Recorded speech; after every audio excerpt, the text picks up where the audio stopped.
Bad Mondays. By Handyman. Chapter 18. Regrettable Decisions. Count Henri Talonstrike, an aging griffin with brown feathers and possessing a long flow of white down cascading from the base of his beak, was seated facing the large round window of his study. The light poured in, illuminating the luxuriously appointed room. The normally bright surroundings were darkened this day by the rail-thin shadow of the Duke, who was currently sitting on his haunches facing the window, his claws clasped behind him. "This has gone far enough, Henri. I will not stand for your lies," the Duke said softly. The bird was tall for a griffin, possessing a slim frame and long, strong wings. His black feathers were streaked with silver in places, but the down of his feathers and the shadows of his eyes were off-gold in color. He turned, shifting the sapphire cloak he wore as he regarded the fat Count. Henry's blue eyes were unfocused and looking elsewhere, swirling the rich, red wine in his goblet. Karl glanced down at the table. It was the Count's fourth goblet since he had arrived. He had a habit of drinking from a new cup each time. He resisted sneering in disgust as he paced back up to the table, the Count taking another sip. "And would it kill you to remain sober long enough for us to talk properly?" "Ha!" Henri barked, putting his cup down. "That's always been your problem, Karl. You cubs new to the table always think you're so prim and proper," Henri said, looking hard at the Duke, who bristled. His family had worked hard to gain the position he now enjoyed. He knew it was not to Griffin's liking. Henri, however, had always been reserved in his judgment of the Duke. Despite his reputation as a drunkard, he normally kept his opinions to himself. This outburst was unlike him, and worrying for other reasons entirely. "For now I'll let that go, but I am ordering you to stop your baseless accusations. I will not tolerate this nonsense any longer," Karl warned.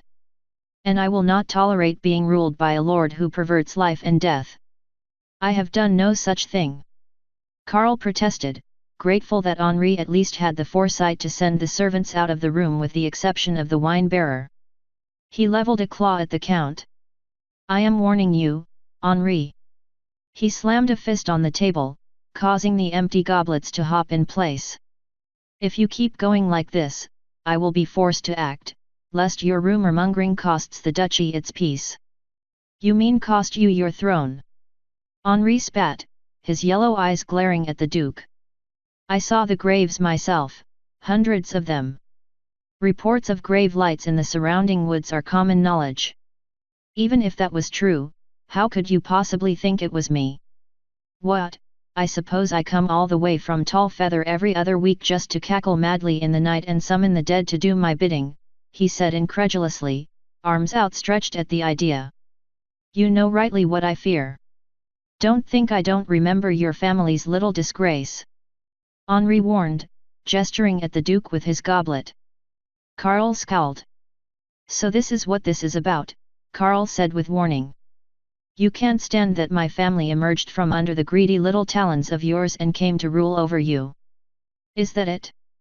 You're so petty that you started spreading spurious rumors over that." "They are not spurious." Henri drained the last of the goblet, slamming it down on the table before glaring up at the Duke. "And I couldn't care one whit about where your family came, only that now it's cursed my land.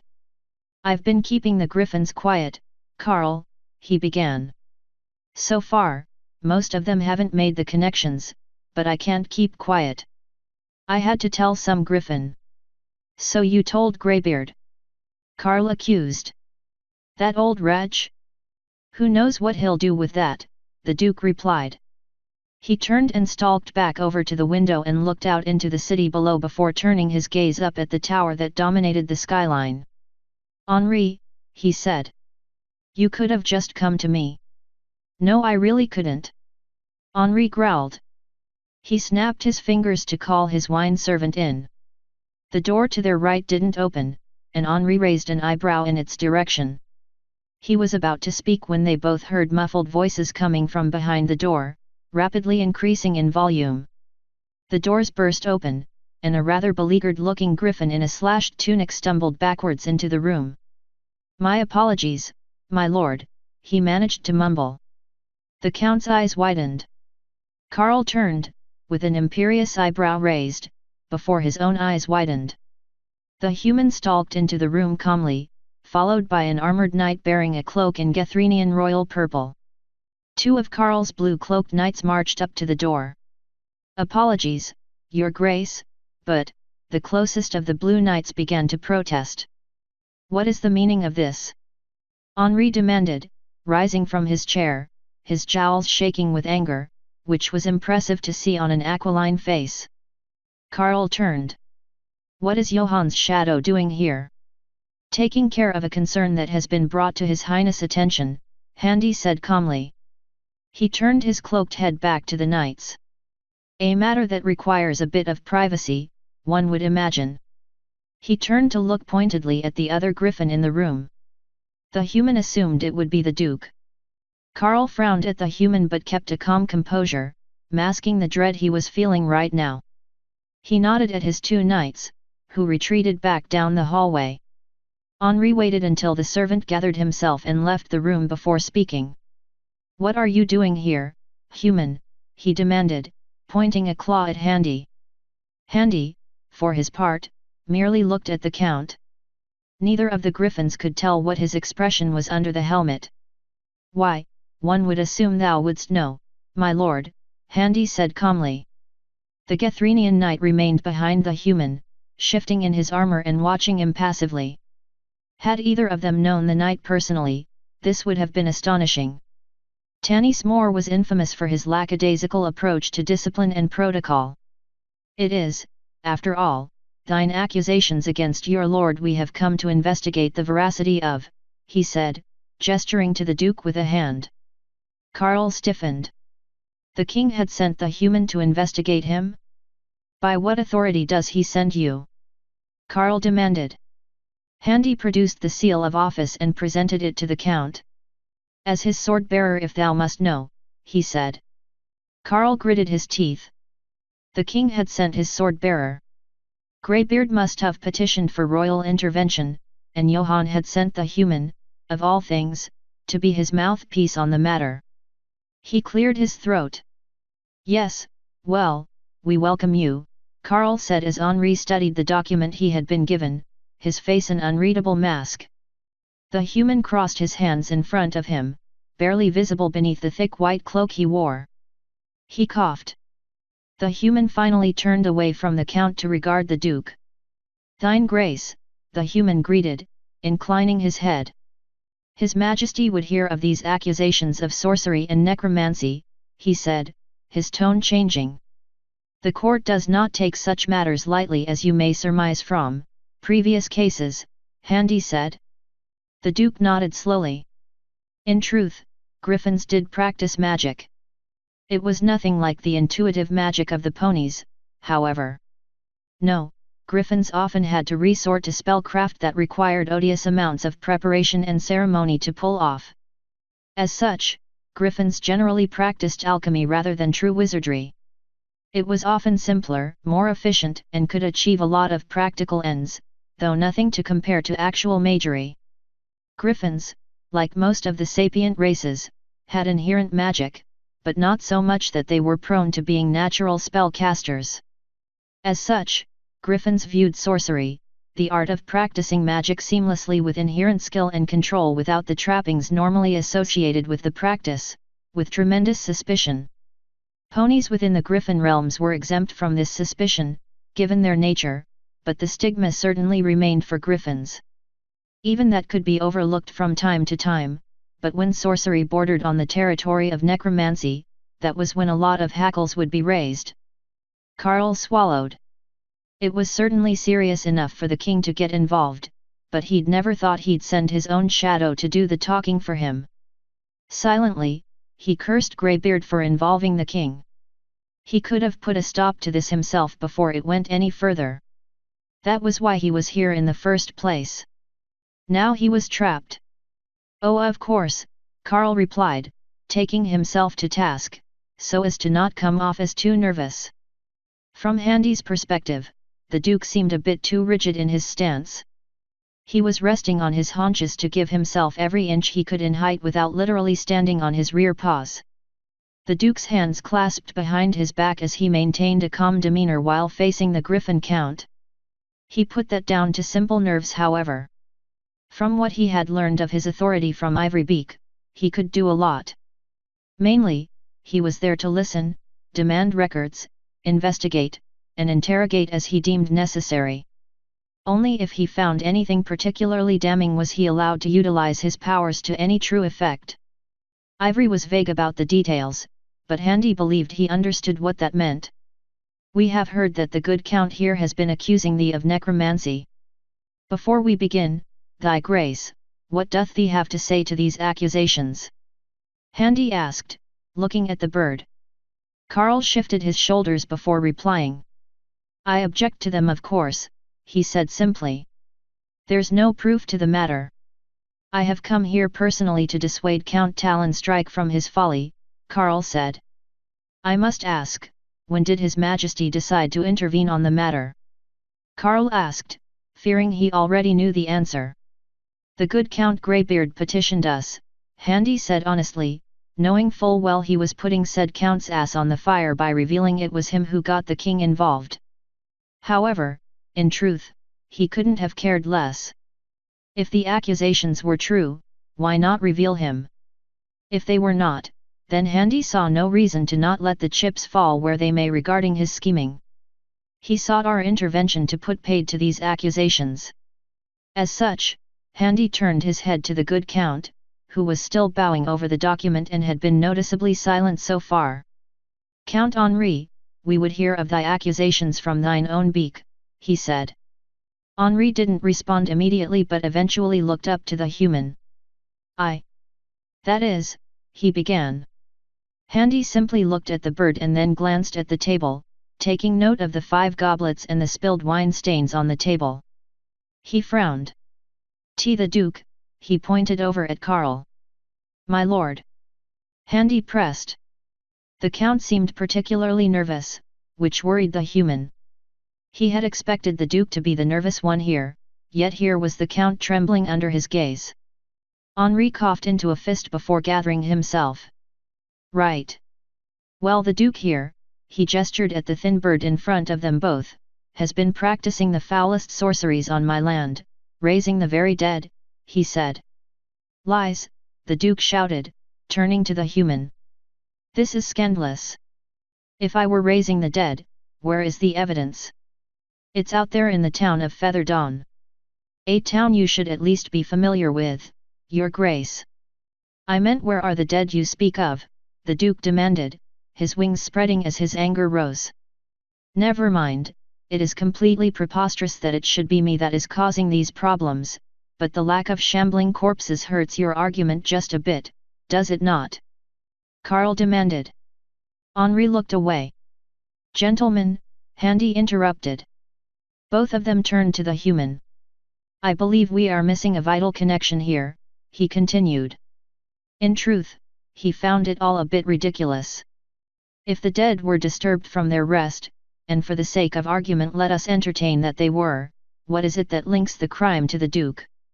Handy asked, gesturing to the Duke with a gauntleted hand. Henri chuckled. Because they have been rising from his family's old lands, the Count said. Handy turned to the Duke. Thine lands? He asked. The Duke shook his head. My family used to be commoners. We ran a farm near that village for many generations before we traded the plough for the scepter, he said.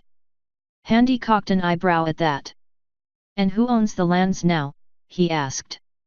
No one, I believe. My father sold the land off when he became Duke before me. And it was abandoned soon after that, Henri said. The human turned to look down at the seated griffin. Haunted.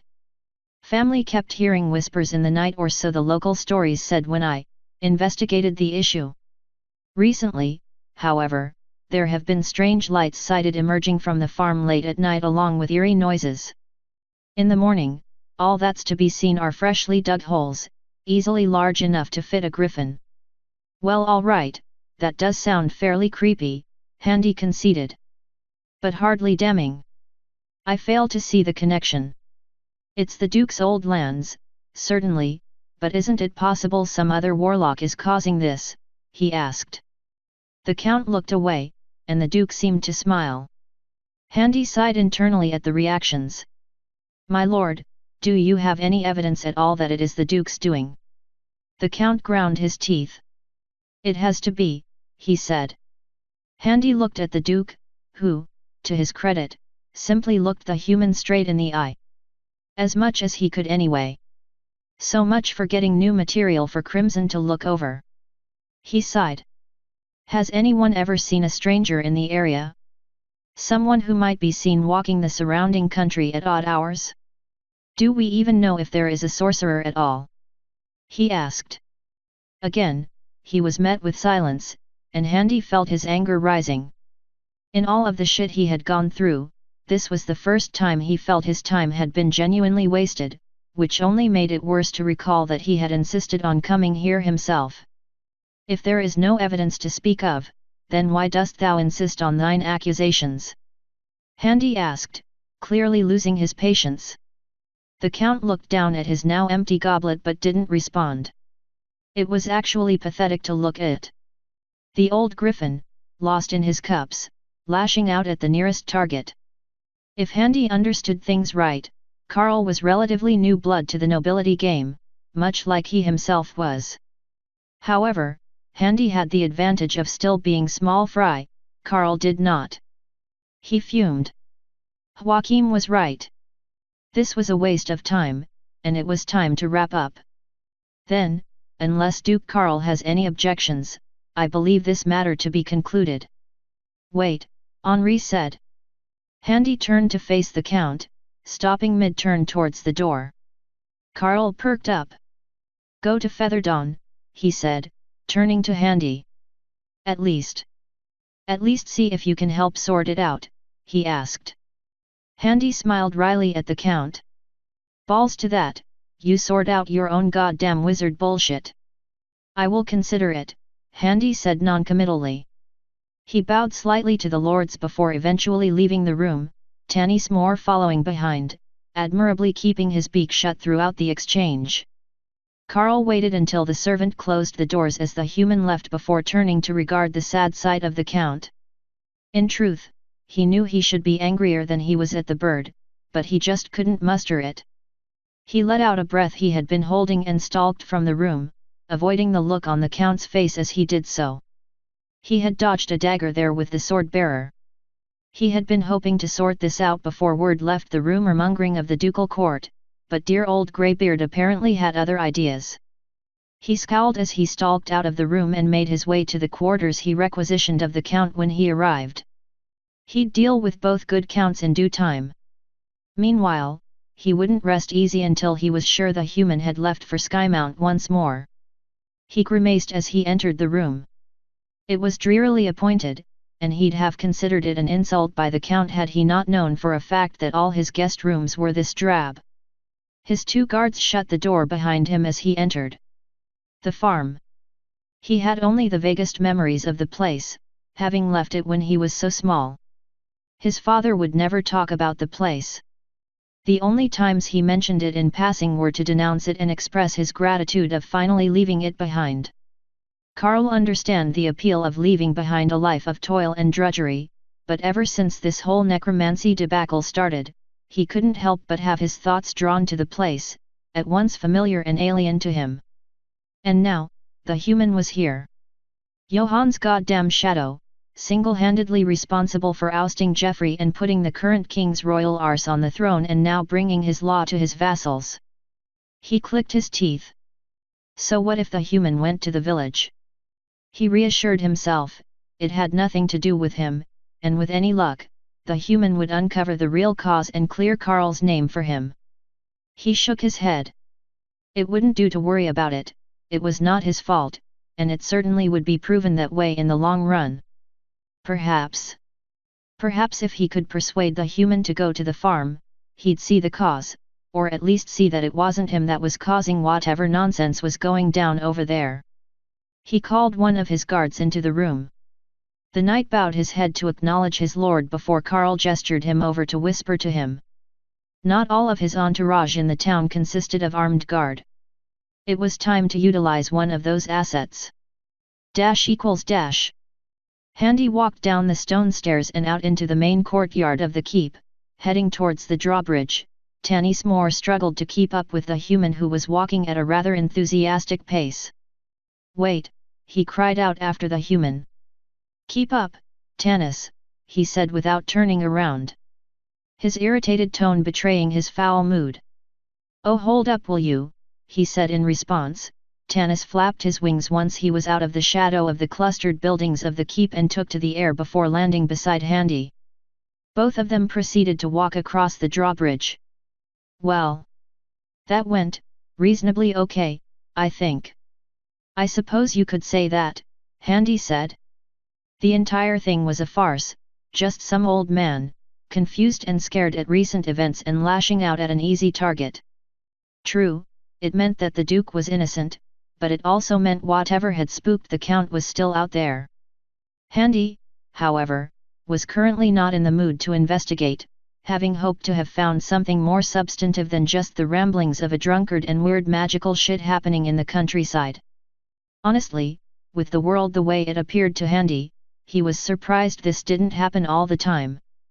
So much for getting another magical scroll or book that might help with his plight. "We're sorry, Handy, your magical MacGuffin is in another castle." "So," Tanis Moore began, letting out a breath with a confident smile. "What now?" he asked. Handy stood on top of the steps where the drawbridge met the city streets. A few of the Blue Knights from before were still gathered there, several giving the pair of them evil-looking glances, though most appeared to have dispersed elsewhere. He looked out over the milling bodies of the town's griffins going about their business. The sun was high in the sky and shining brightly. The smell of freshly cooked meat wafted through the air from the restaurants and taverns, mingling with the acrid yet thankfully distant stench of the town tanneries. He was hungry, he decided, and he'd rather not go face Joachim empty-handed to tell the bird he was right after all. He figured, seeing as he had nothing better to do, and since Tanis talked less when he had his beak stuffed with something, there was only one recourse in a town which considered it entirely reasonable to start drinking around noon. He turned to the bird at his side and cocked his head. "Pup," he suggested. == She looked out from under her hood, the 8 of them looking directly at her, their pupilless, lidless eyes staring, their faces without expression. Perhaps, once a long time ago, this may have unnerved her, but she was too far gone to be fazed by such simple things. She breathed slowly as she turned her head to regard the long room she was in. The pillars that supported the roof were chipped, the odd one or two fallen away completely, the corners and nooks and crannies where furniture lay. There a short table, there a disused bookcase, all covered in cobwebs and long abandoned by their makers. The floor was perennially covered with a layer of dust that not even her hooves seemed to disturb as she passed by. It was a shadow of its former self. Fitting considering its present occupant. The only light emanated from a crystal that sat haphazardly in a brazier behind her high-backed chair, itself a ruin, rotting away. She turned back to the disembodied heads before her. The sound of rippling water was omnipresent and irritating, but it was a safe method for contacting her servants. The 8 of them sat down on either side of the dining table that had not seen true life in over a millennia of disuse.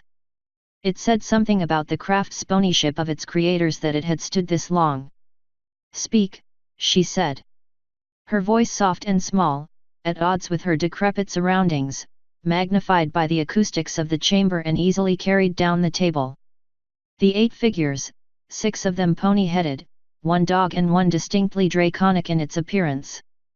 All of them shared similarities in terms of their faces, consisting of the bare basic features they possessed, minus manes, pupils, or in the dragon's case, the spines that ran down its head that she knew he possessed.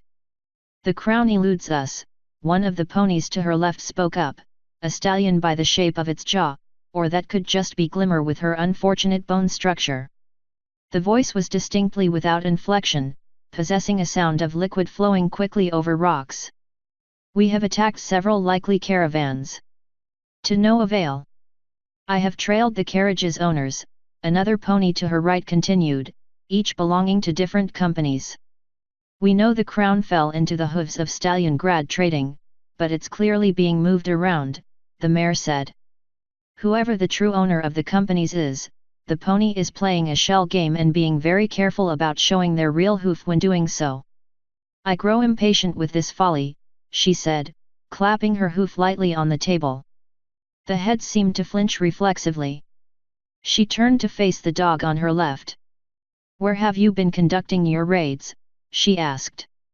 I have had my dogs raiding both main and side roads leading from major pony towns and cities down along the Griffonian border towards Baltimore and Manhattan, the surprisingly eloquent dog said.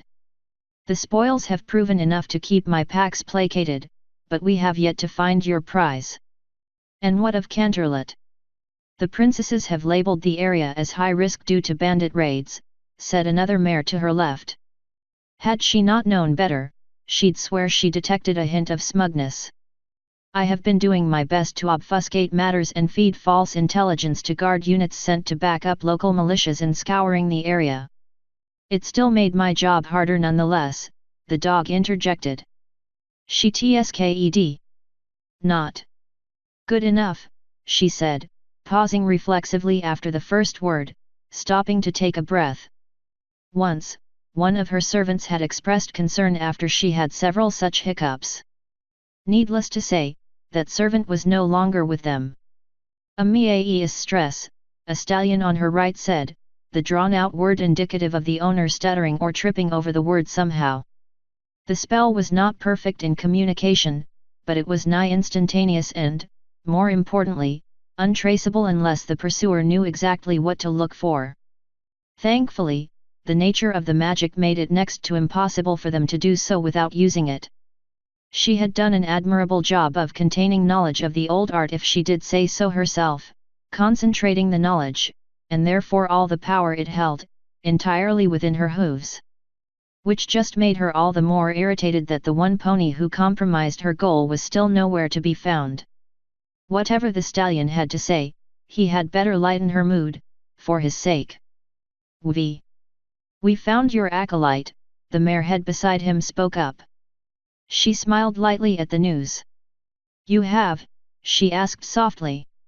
The head seemed to shimmer, meaning the mare had moved her head in some manner from where she was speaking from, most likely a nod.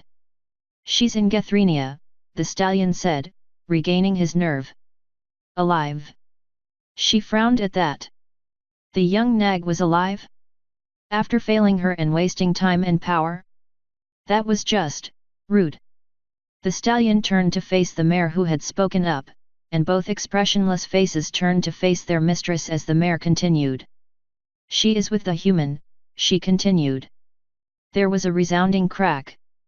Her hoof had pushed down hard onto the ancient table with increasing intensity ever since the dog had finished his statement, lessening only slightly as the stallion and mare on her right had brought initial news of her failure of an acolyte, hoping it'd lighten her mood. It had not. Uncounted years of magical concentration in her body had turned the hoof into a foci of energy in its own right, and as such, it was more than capable of punching through the table with the most minimal of force. Not only had that wastrel failed her and wasted a generous amount of her own power, not only had she the nerve to remain alive after such failure, but she allowed herself to be taken by that thing, by what should rightfully be hers. I want, her voice intoned, the power of it resounding around the room despite its quiet nature. The crystal behind her flared in intensity as the dust shifted beneath her seat. Her back. I want it back, she demanded. The eight dared not speak. Her cloak shifted with force as an eerie green glow pierced the darkness that was her shadowed face and flashed dangerously. The globules of water that formed the disembodied head seemed to stiffen as ice crystals materialized within their forms. I want what's mine returned to me. I will not tolerate this, she said, letting out a cough. The intense pressure of the room lessened, the dust settled, the glow faded from her hooded face, the light of the crystal dimmed. But that will have to wait, she said, turning to the stallion and mare on her right, remaining silent for quite some time. "Keep watch on them both," she demanded. "If I may, mistress," the dog spoke after what it assumed to be a reasonable amount of time. She turned slowly. "We may not know where the crown is, but we do know who its current owner is meant to be," he said. Her ear flicked involuntarily beneath her hood, causing her frown to deepen. The dog's head seemed to shimmer, misinterpreting her gesture. "More importantly, we know where he will be." "And when?" "Is that so?" she asked, lifting a hoof from the ruin that was the table edge beside her and rubbing the base of her muzzle. "Where?" "Furthingard is holding a fall festival with a tournament. The current lord has publicly bragged of his intention to be there." "That would make sense," another stallion on her left who had not spoken up yet, possibly Glimmer. It was hard to tell with the non-voices the heads possessed. "If our elusive handler found a way to bypass our efforts in getting the crown to its intended destination, the hoof-over would likely happen there." "Precisely," the dog continued. "It would be risky, but it could be done. So far, the pony has not used conventional methods of getting the crown to the forests. This is most likely the instance when the changeover would happen. If we follow the Lord, then the crown will soon come to be ours one way or the other," she intoned, smiling once more, much to her servant's relief. "Thunder," she ordered. One of the stallions turned. "I expect you to handle this. You will go to this tournament, locate the Lord, and follow him. Learn who his contact is and intercept the crown," she commanded. "Of course, mistress," he responded. "May I request your grace in pursuing my objective?" he dared to ask. She snorted, causing his head to shimmer. "Your own power should be more than capable of seeing you through this." "Chopper." "Yes," the dog responded. "Have your packs ready. Thunder, if you run into difficulties, the dogs shall assault the tournament, giving you the cover you need to retrieve the artifact." "But," Chopper said, "the tournament will be full of soldiers and knights from the surrounding kingdoms, not to mention Furthengert's guards. I'd be risking a lot of dogs." "So?" she asked dispassionately. Chopper did not respond immediately. "Yes, mistress," he said at last. "Good. The rest of you are to continue your duties until I inform you otherwise," she said. One by one, the globules lost focus and form, dropping sloppily into rough-hewn wooden buckets placed upon the chairs. The circles painted onto the chairs beneath the containers shimmered ever so slightly with dull light before dying out.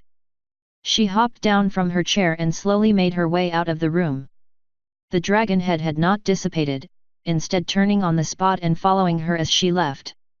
"What is it?" she asked softly, stopping halfway down the table, not turning to regard the dragon. The dragon head spoke for the first time that night. "How have you been?" it asked. "What sort of question is that?" "One a friend asks," it replied. Had it been any pony else, the brazenness of such an outburst would have cost them dearly. "I have only slim patience this night. Be quick with your real intentions." "In truth, I am concerned," it said. "About this human, what is your interest in it?" it asked. She scoffed. "My interest is that it's my property, brought here by my will. I want what is mine, you know this. Your concern is misplaced and unwanted. Do not do it again.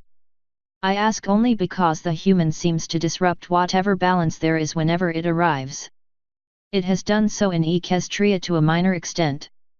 It has single-handedly changed the fate of a changeling kingdom and overthrown a kingdom in Griffonia," it said.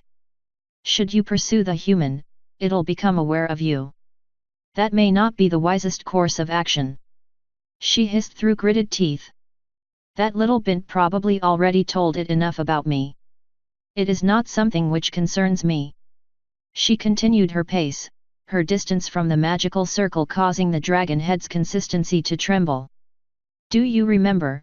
it asked, its voice crackling and sounding as if spoken through a waterfall. The last time you so eagerly dismissed the danger of something that knew you sought to possess it. She snarled loudly, a sudden burst of etheric energy thundering from her equine form, billowing clouds of dust and shuddering the weakened structure of the room, causing ancient plaster to crumble from the ceiling and her eyes to light a fire with green flame. Do not dare mention that harlot before me ever again, do you hear me, Moranax? Her voice was barely raised above its ordinary volume, but the room shook nonetheless. The Crystal Queen was a tyrannical fool. Centuries I had to watch, fuming in impotence as she spread her dominion over the United Tribes and beyond. The idiot sealed her own fate, and now she is all but forgotten. You will not make my thoughts dwell on her. She fumed. Even as she spoke, she knew her own recollection of that ancient figure and her defeat at her hands was foggy at best, but she remembered the hurt and indignity all too well. Not even our familiarity will save you. Do you understand me, Moranax? She demanded. The draconic head was barely coherent. She snorted as her power died down, walking out of the room. The water dropped back into its bucket as she left, the crystal dimming until the entire room was blackened with darkness. She made her way down the winding corridors of her ancient home. Lost as it was within the most forsaken quarters of Equestria, there could be no more private form of lodgings afforded to one such as her. The only sound echoing through the decaying structure was that of her own hoofsteps as she made her way to her quarters. Briefly, she stopped and turned. A broken shard of glass, milky and warped with age, lay upon a windowsill long overtaken by a growth of an ancient, gnarled oak that blocked the view. She gazed down at it to see her own reflection. She raised a hoof and touched her face, specifically one part that was at once both there and missing. She closed her eyes and walked on. It wouldn't do to linger on what did not concern her.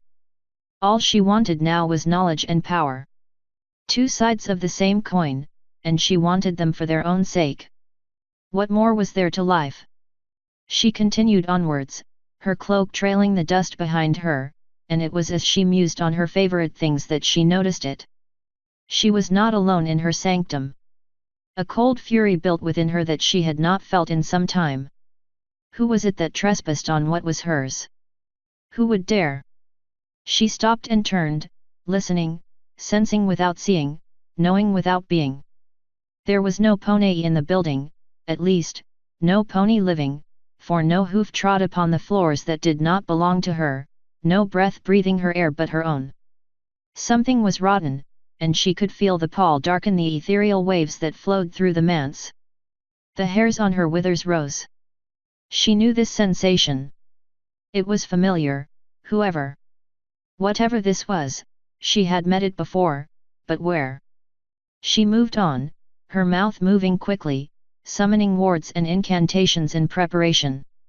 She had not used any magic but the old arts in such a long time, but those that she did use she had committed to memory long ago. So ingrained were they that she could list them off by rote, the words flowing before her eyes as she spoke, yet not visible to any but her. All of it could be cast at the utterance of a single syllable, and in a flare of energy, she could obliterate practically anything should she so choose. Whoever this was, they had chosen the wrong pony to trespass against. She made her way to her chambers and closed the door. Now all there was to do, was wait. Wait and see who dared. That was when it happened. The chilling touch of that which was not, scraping the inside of her skull. Her tongue contorted, and she uttered a syllable that had no business coming from a pony's mouth. Her horn flared with tremendous power, her eyes blazed with bale fire, and her fur glowed. Innumerable flowing scripts covering her form warped and swirled as the wards of power activated all at once. A protective circle manifested beneath her hooves. The room was destroyed in the process, the ancient tapestries and drapes, long since moth-eaten and ruined, were torn to shreds as a wave of force crashed into them. The walls cracked and the wooden floor groaned in protest as hoarfrost spread in icy webs across all surfaces of the room. 3 is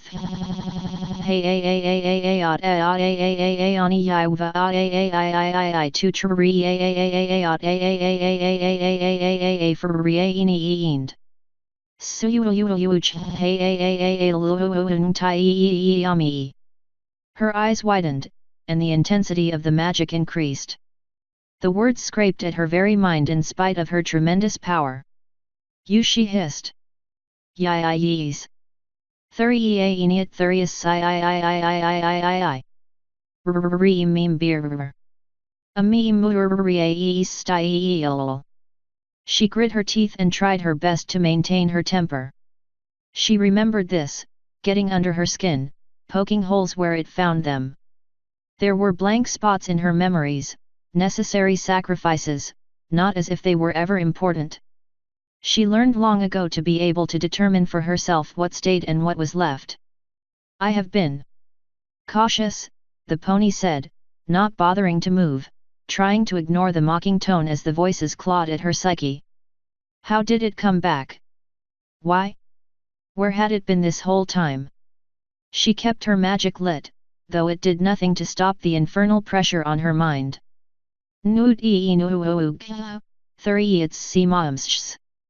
She grit her teeth. I will not deal with you further. Begone, you have nothing to offer me, she said. I made that mistake once before.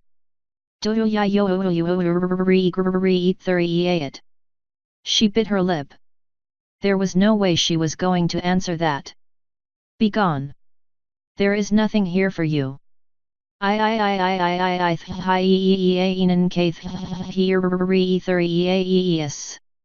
There isn't. Leave.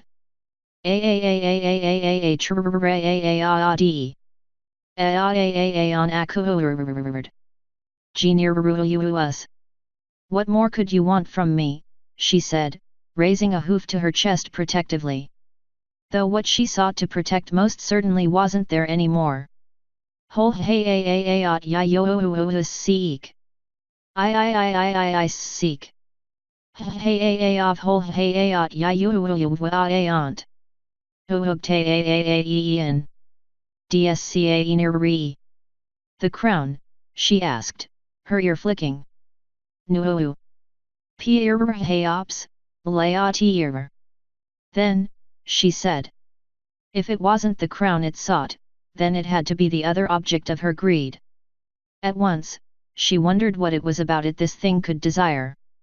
She thought about looking into the mirror above the long cold fireplace in her darkened chambers but knew better than to look the tempter in the eye.